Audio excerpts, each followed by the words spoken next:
هناك تعاون كبير مع وزارة التنمية الاجتماعية باعتبارها هي المسؤولة عن الحالات الاجتماعية في قطاع غزة، بدعمها ومساندتها وتقديم المساعدات سواء كانت إغاثية أو طبية. واليوم نحن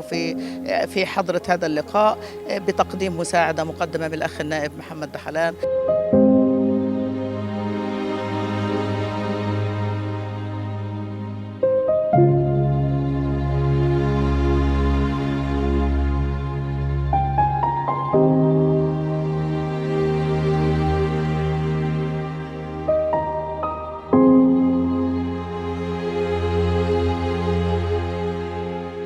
نحن في وزارة التنمية الاجتماعية لا يسعنا اليوم إلا أن نتقدم بالشكر الكبير للتيار الإصلاحي الديمقراطي على ما يقدمه من مساعدات بالتعاون مع وزارة التنمية الاجتماعية للأسر الفقيرة والهشة في قطاع غزة، ونأمل أن يكون هناك مساعدات أخرى قادمة خاصة في شهر رمضان المبارك حتى نستطيع من خلال هذه المساعدات الوصول لأكبر شريحة ممكنة من الأسر المحتاجة وتقديم المساعدة لها إن أمكن.